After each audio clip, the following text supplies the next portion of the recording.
Antes de iniciar quiero agradecer pues porque a Dios, sobre todo por su fidelidad. El domingo pasado hubo, según el boletín, 174 personas. Entonces quiero que sí nos quede clarificar un poquito el asunto. Ponemos un número, una meta numérica pues para que sea visible evidentemente. Sin embargo, el que haya tenido 174, 180, 150 personas no es propiamente lo importante. Lo importante es predicar el Evangelio, lo importante es glorificar a Dios mediante nuestra oración, nuestro canto y sobre todo exponer la verdad de nuestro Señor, ¿no? Entonces eso es lo verdaderamente importante. Al margen de eso, pues sí, 174 personas, gracias a Dios. Estuvimos muy contentos el domingo pasado, realmente fue un culto muy lindo. Y de hecho las sillas no ajustaron, ¿no? Yo creo que fueron un poquito más, porque luego algunos niños, sobre todo pequeños, no alcanzaron un separador. El separador lo dimos evidentemente con la finalidad de llevar una cuenta numérica, pero bueno, gracias a Dios el Señor ha sido fiel con nosotros, ha sido fiel con la iglesia y damos gracias a Dios por ello, ¿no? También quiero comunicarles, hermanos, que el día de ayer falleció el papá de nuestra hermana Verónica, esposa de Jesse. Entonces hay que orar por ellos. El Señor va a ser enterrado hoy a las 11 de la mañana, creo que ya fue enterrado. Entonces pues hay que orar por la pronta consolación de la hermana. Y adicionalmente, hermano, si a usted le gusta la profecía bíblica, vamos a tener una serie de conferencias en diciembre de profecía bíblica.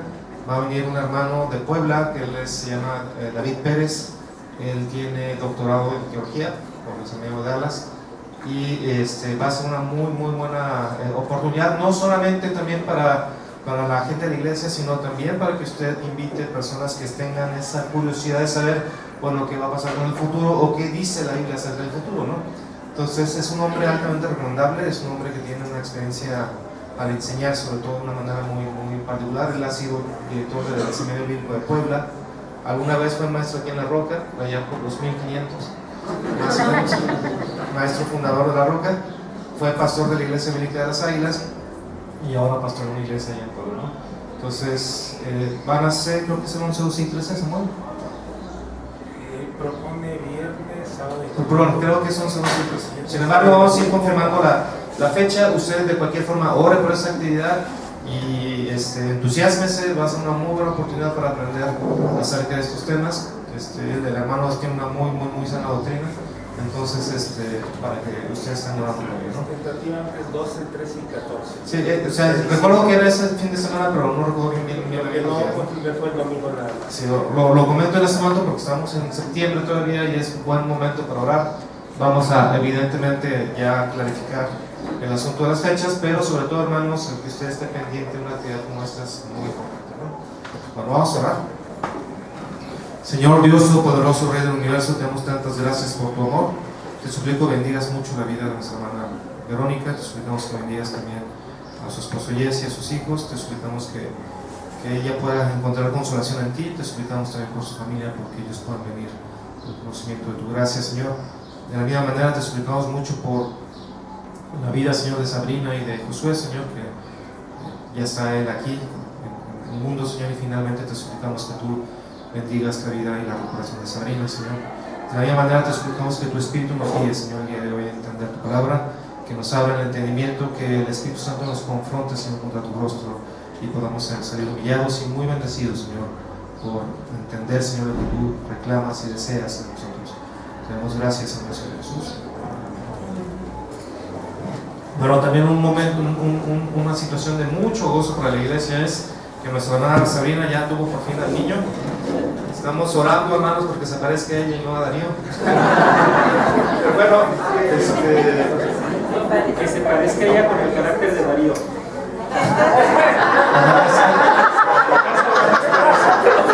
Ese comentario lo vamos a ver.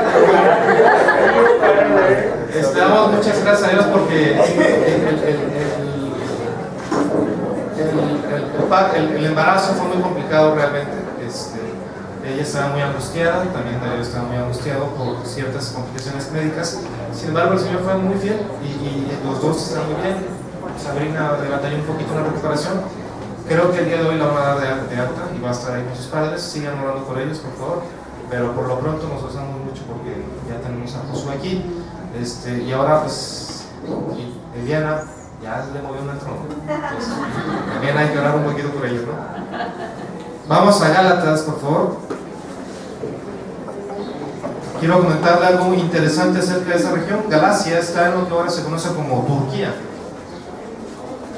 Fue parte del Imperio Otomano y el día de hoy es una región altamente musulmana, ¿no? Contrariamente a lo que nosotros pudiéramos pensar, digo, porque muchas de las iglesias que se mencionan en la Biblia estaban en esa zona, ¿no?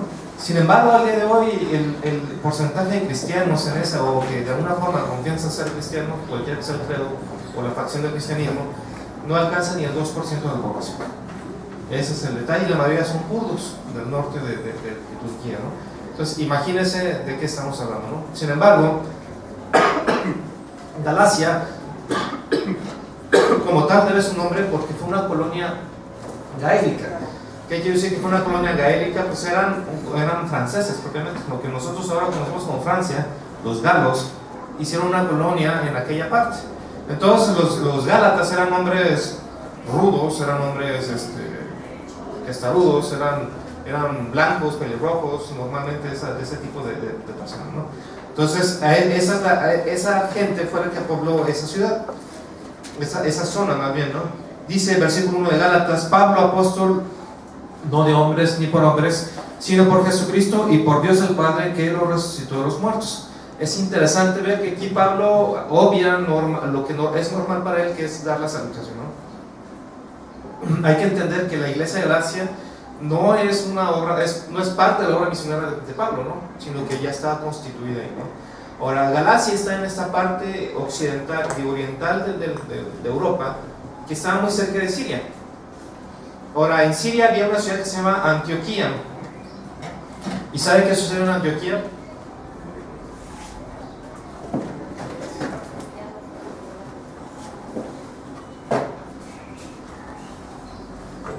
En esa ciudad fue donde por primera vez a los cristianos se les nombró cristianos.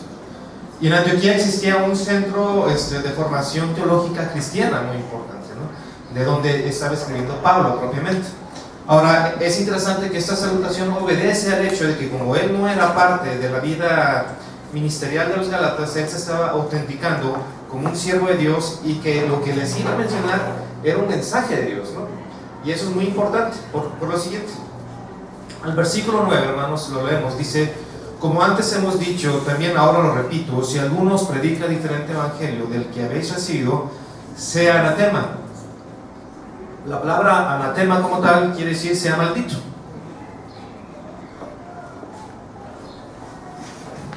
Y aquí viene lo complicado del texto. ¿Qué dice nuestro Señor Jesucristo acerca de los adversarios? ¿Nosotros podemos emitir un juicio? No, ¿verdad?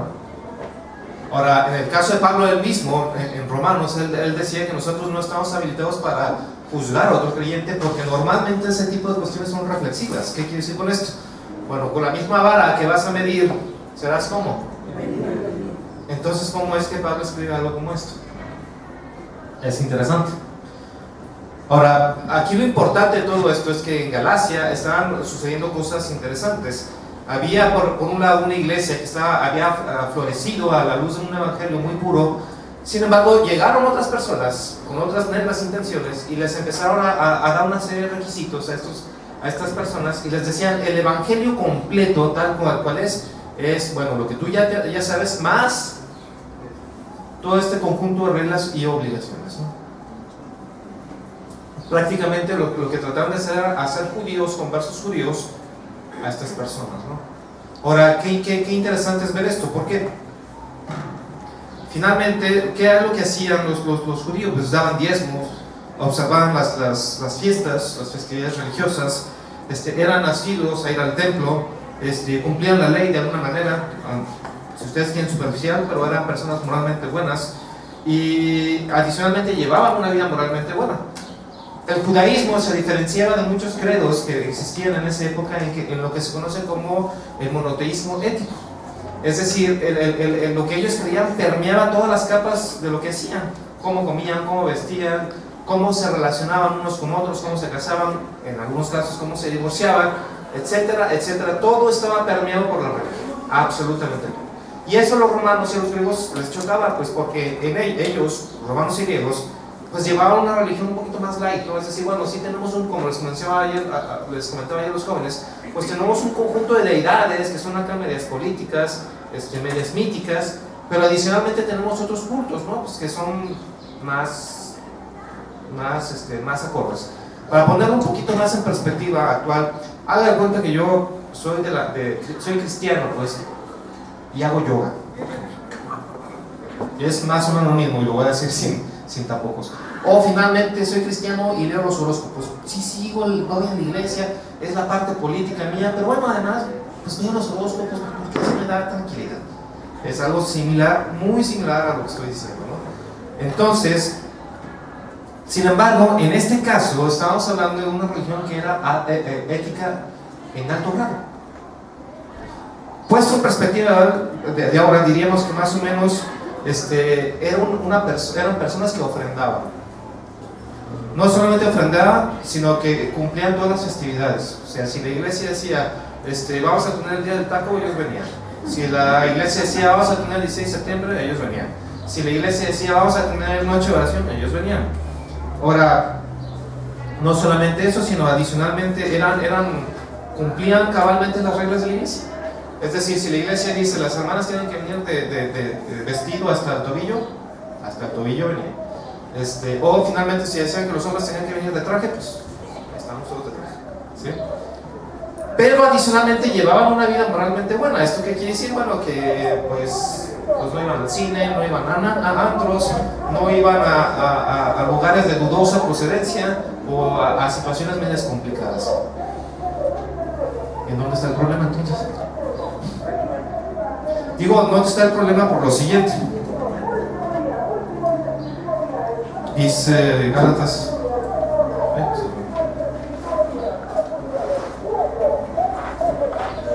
Se me fue el versículo. No, versículo 6. Dice: estoy maravillado de que tan pronto os hayáis alejado del que os llamó. Fíjese que toda esta situación de haberse hecho tan judíos, Pablo lo está interpretando como que se estaban alejando ¿de quién? Del Señor. Puesto en perspectiva el día de hoy, todas esas leyes y reglas que se ponen, ¿realmente nos están alejando de quién? ¿De qué? ¿Por qué? Dice Pablo que porque están pervirtiendo el Evangelio. El asunto de la perversión del Evangelio es que están cambiando la esencia del Evangelio. Bueno, ¿y qué es el Evangelio? Pablo lo define muy bien, 1 Corintios 15.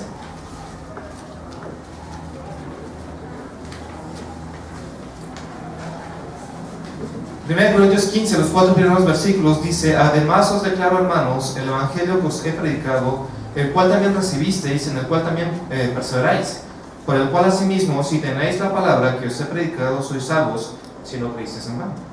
Si retenéis la palabra que os he predicado, si perseveráis en el Evangelio.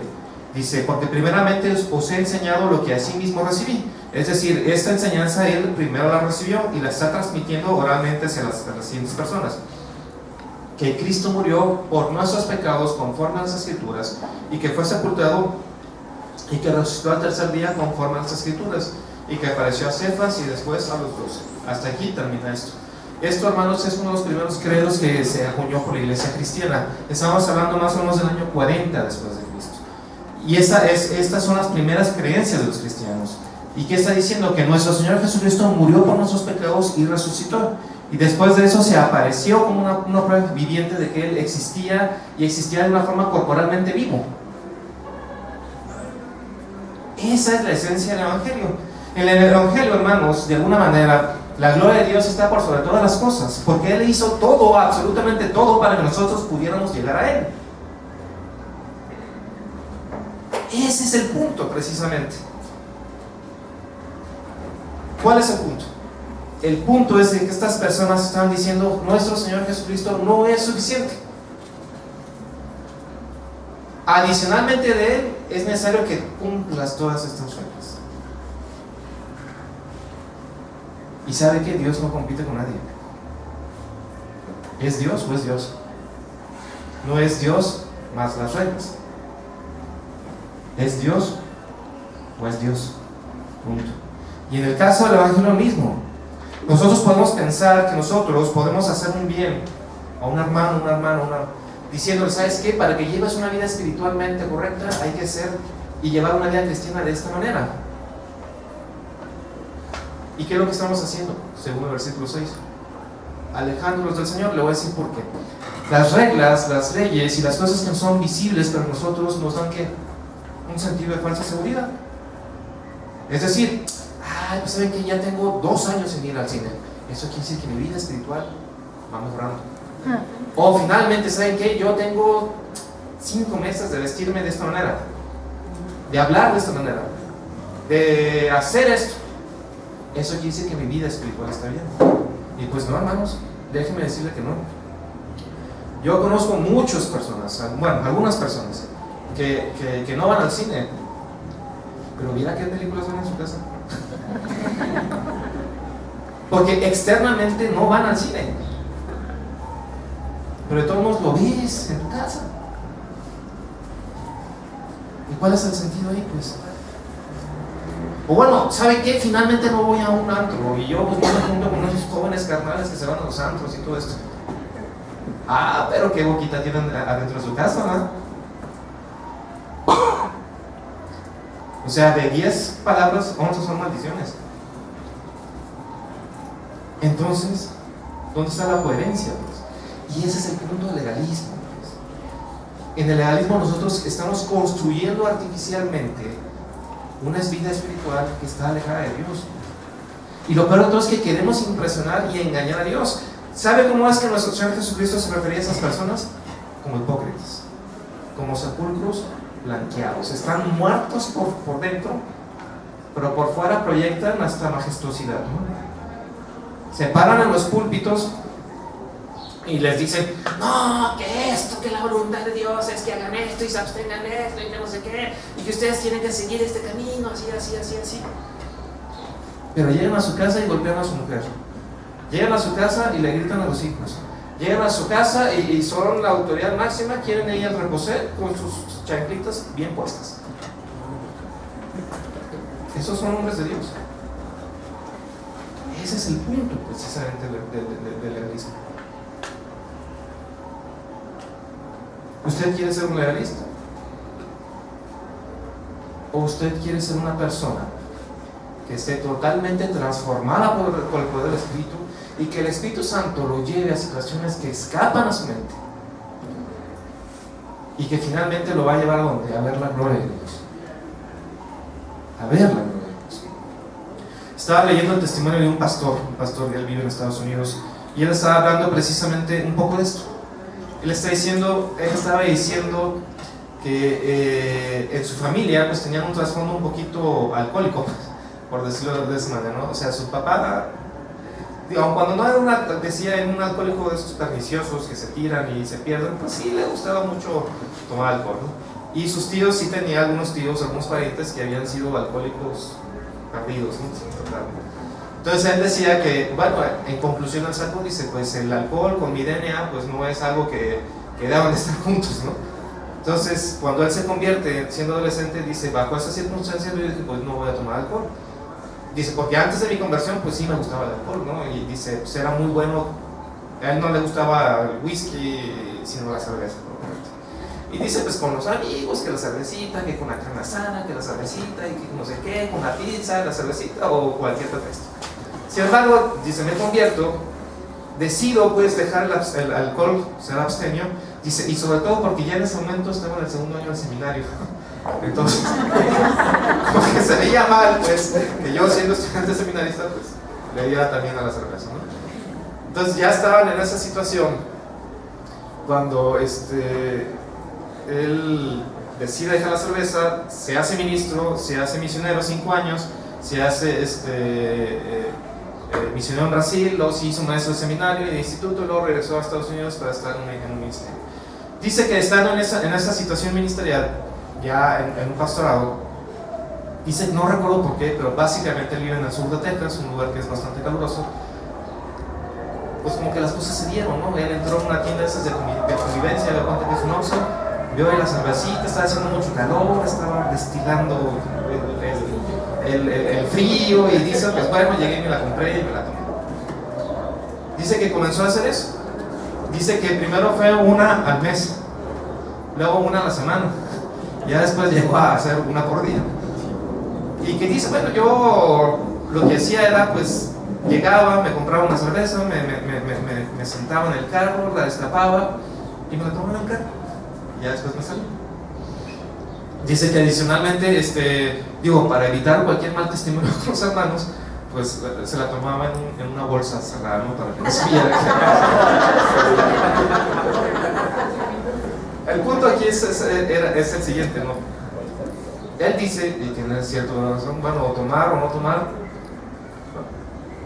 ¿Cuál es el punto, no? Dice, el punto no era ese, el punto era mi hipocresía. El punto es de que yo quería guardar la apariencia hacia afuera, de que yo era un ministro casto, puro y abstemio. No lo era. Dice que eso le llevó a cuenta un día que estaba próximo a ir a un retiro de varones de la iglesia. Dice que él llegó automáticamente a la heladera donde estaba la cerveza ahí en la tienda, la tomó, se la llevó al carro, y ahí es donde digo, ¿qué estoy haciendo? ¿Qué estoy haciendo? Dice que tuvo un acto muy fuerte de contrición. Dice, llegó, la tiré. Dice que estuvo en el retiro de varones, que estuvo con mucha incomodidad, y que finalmente dice que él llegó a la iglesia un miércoles de oración precisamente, reunió a los varones de la iglesia y les confesó, hermanos, yo hice esto. Ahora dice que lo que él encontró del otro lado fue gracia. Dice, sobre todo el más anciano de todos, el más lleno de canas, le extiende la mano y dijo, eso muy mal lo que hiciste, pero ahora estás haciendo lo correcto. Dice adicionalmente que él llegó a la iglesia el domingo y delante de los hermanos confesó el asunto. Hermanos, pasó esto, yo hice esto, y mi pecado fue este. Dice que no hubo dramas, no hubo mayor situación, pero al ver propiamente la honestidad de él y al ver que el Señor lo había llevado a ese punto de arrepentimiento, ¿sabe lo que sucedió en la iglesia? Comenzaron a confesarse unos a otros sus situaciones de pecado. Porque el legalismo, hermanos, es lo que hace, cubre nuestra vida con una malla de apariencia y somos una careta hacia afuera. ¿Ustedes no tienen problemas de pecado, hermanos? Francamente, yo no lo voy a decir al pastor, ustedes tranquilos. ¿Tienen problemas de pecado? Yo tengo problemas de pecado. Por supuesto que sí. Tenemos problemas de pecado. Y todavía esa naturaleza pecaminosa que aún vive en nosotros nos lleva a situaciones de pecado. Nosotros las queremos disfrazar de muchas maneras, pero delante de la santidad de Dios y de la presencia de Dios son lo que son. Sin embargo, síganme al Salmo 51, por favor.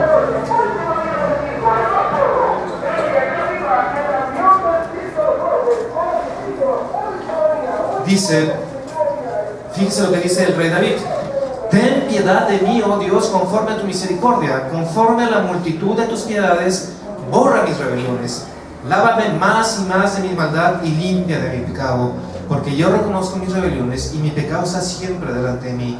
Contra ti solo he pecado y he hecho lo malo delante de tus ojos, para que seas reconocido justo en tu palabra y tenido por puro en qué, en tu juicio. Aquí el punto de este hermano decía, es que yo no voy a confesar lo que Dios ya sabe que yo ya hice, sino que lo que yo voy a confesar es de que yo estoy de acuerdo contigo que eso es ¿qué?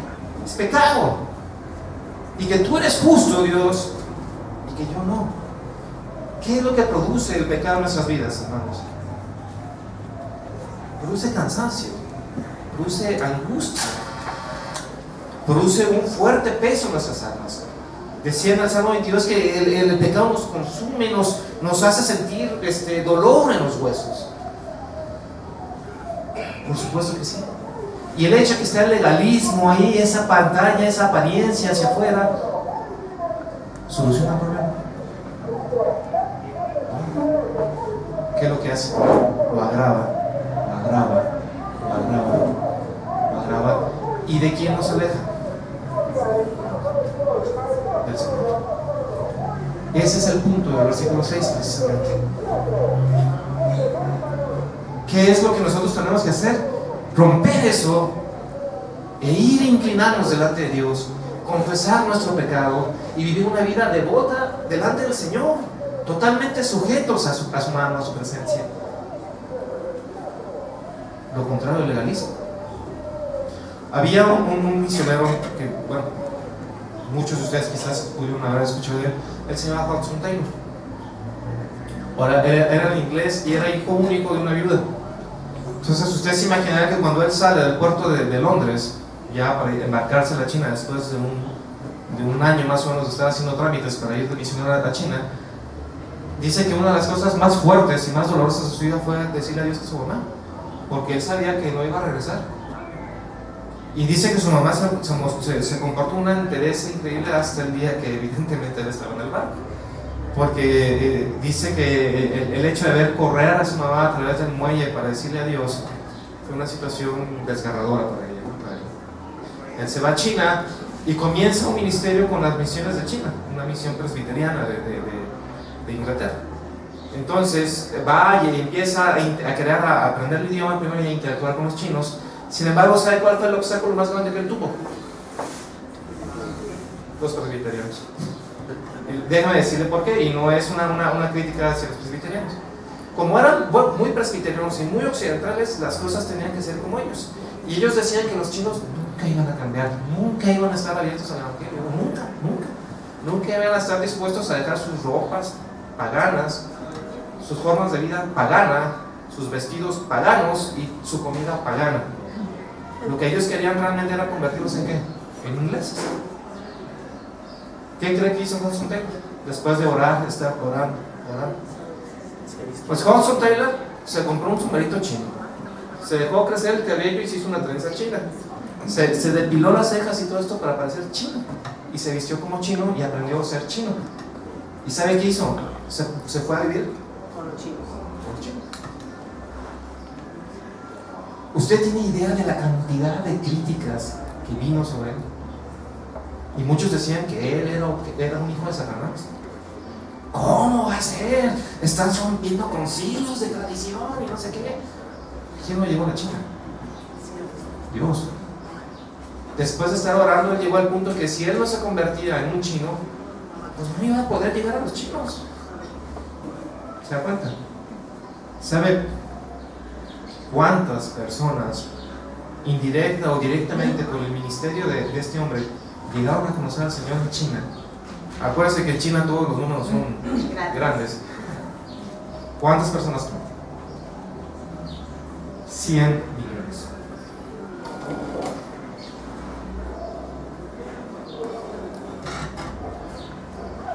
Si él se hubiera quedado a obedecer las leyes de los presbiterianos en ese momento de la misión, ¿qué hubiera sucedido?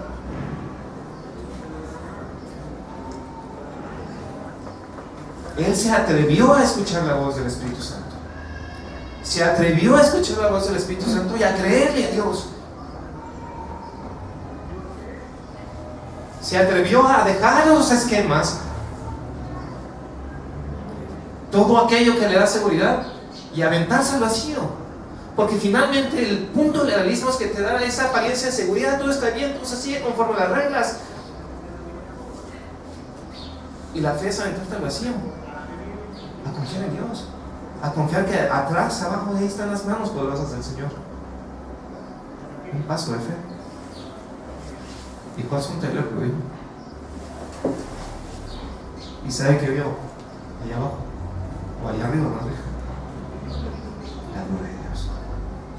El legalismo no le permite ver a usted la gloria de Dios, sino la gloria suya, la corruptible gloria suya. Porque en el legalismo usted piensa que tiene algo que ofrecerle a Dios y que Dios va a recibir eso de usted, eso bueno que usted tiene. ¿Sabe qué tenemos bueno delante de Dios? Y esa es la esencia del Evangelio. La esencia del Evangelio es que nosotros éramos tan pecadores, pero tan pecadores, que nuestro Señor Jesucristo murió por nosotros. Y nosotros no podíamos ir a Dios, sino que Él hizo todo, absolutamente todo, para que nosotros pudiésemos estar delante de Él. ¿Y qué es lo que Él requiere? Él requiere precisamente eso, que usted se arrepienta, que usted vaya en este camino, no a confundir arrepentimiento con remordimiento, aun cuando el arrepentimiento sí tiene cierta dosis de remordimiento, pero el punto del remordimiento es que no lo va a llevar a ningún lado. En el arrepentimiento usted sabe que Dios tiene razón y usted hace lo que el Señor dice que hace, se rinde totalmente. ¿Por qué duelen los huesos? ¿Por qué no nos angustiamos cuando estamos con un pecado ahí latente?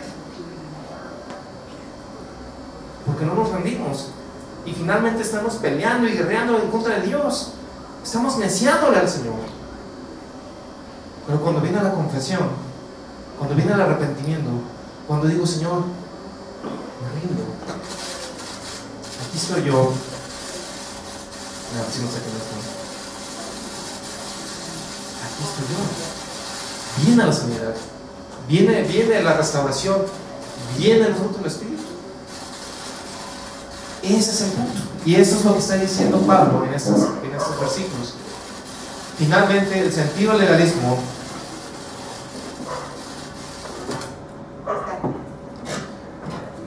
todos se arreglan con una patada. El punto del legalismo, hermanos, es de que lo aísla de la gloria de Dios, lo pone en la perspectiva de un mérito propio, una teología de mérito, y lo aparta de Dios. El punto que Pablo decía es que ustedes no solamente vivan por el Espíritu, sino que anden continuamente en el Espíritu. Anden continuamente en el Espíritu. Y eso habla de una vida de devoción. El punto es que nosotros no queremos una vida de devoción. No, ¿por qué? Pues porque voy a pasar tanto tiempo perdiendo mi tiempo orando. ¿O por qué voy a pasar tanto tiempo delante del Señor en su palabra? ¿O por qué voy a pasar tanto tiempo delante de Dios alabando y cantando su nombre? ¿Qué beneficio trae eso para mi vida? No, yo soy un hombre de acción, yo tengo que hacer. De todos modos ahí están todas las reglas, hay que seguirlas. No, cuidado con eso. Eso se llama deísmo. Es decir, Dios ya hizo todo aquí, Él está lejos, ahí gobernando las galaxias y ya no se relaciona con los hombres. No, nosotros no somos deístas. Nosotros creemos que Dios tiene una relación personal con nosotros, una relación individual con cada uno de ustedes. Y el Señor se relaciona de una manera individual con Moisés, con Emilio, con la hermana Raquel, con América, con Francia, conmigo. Y de esa forma individual que el Señor se relaciona a través del nuevo nacimiento. Si nosotros no hemos nacido de nuevo, no nos relacionamos con Dios, el Señor nos va abriendo las ventanas de su gloria para que nosotros seamos transformados en la misma imagen, individualmente. Y el Señor reclama y desea de nosotros una devoción que va más allá de nuestra propia existencia. Un amor genuino, puro. Ese amor, hermanos, ese amor que nos lleva a perder la vida en el circo romano, porque no deseamos que el nombre de Dios sea mancillado. Ese amor que nos lleva al punto de perder nuestra vida decapitados en China, porque me piden y me demandan que yo niegue a mi Dios. Ese amor que de alguna forma también me lleva a dar mi vida en el mundo musulmán. ¿Por qué? Porque no puedo negar el nombre de Dios. ¿Y sabe cuándo un legalista va a dar su vida en pos de lo que cree? Nunca.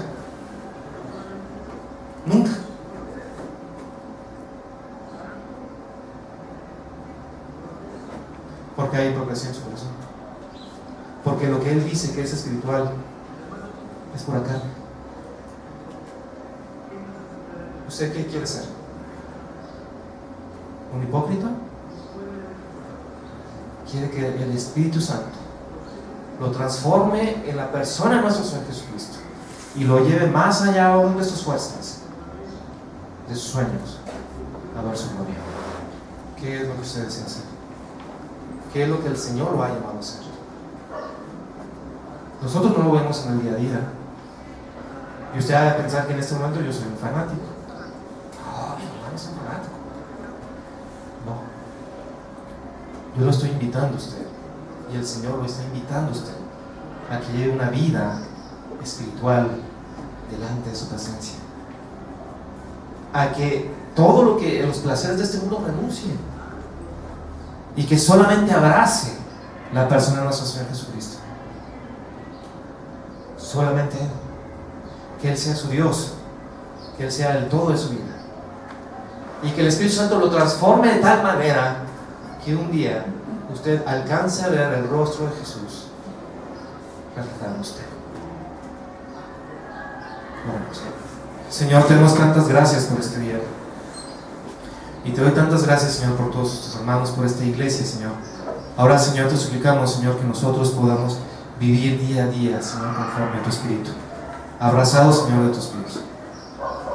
Te damos tantas gracias porque en tu amor, Señor, nos has salvado, Señor, y nos has salvado para ser gozosos, para estar guiados por tu Espíritu, para amarte más allá de nuestras fuerzas. Te doy tantas gracias por eso y te suplico por los jóvenes, Señor. Te suplico porque ellos puedan ser desafiados a vivir una vida no para sus placeres ni para su futuro inmediato, Señor, sino una vida para ti. Te pido, Señor, por los casados, Señor, que también podamos vivir una vida conforme a ti y en nuestro matrimonio, Señor. Que veamos, Señor, nuestro matrimonio como una manera de glorificar tu nombre y donde necesitamos tu guía, Señor, día a día. Te suplico por los solteros, Señor, que finalmente también ellos puedan glorificar tu nombre aún en su soledad, Señor, porque no están solos, finalmente está tu presencia en ellos. Ahora, Señor, te suplico también por los ancianos, Señor, de esta iglesia, la gente de edad, que ellos puedan transmitir a las nuevas generaciones, Señor, el desafío de vivir no solamente en una vida, Señor, llena de placer y de bendiciones humanas, Señor, sino finalmente una vida llena y totalmente llena de tu Espíritu. Te damos gracias por tu amor, en el nombre de Jesús.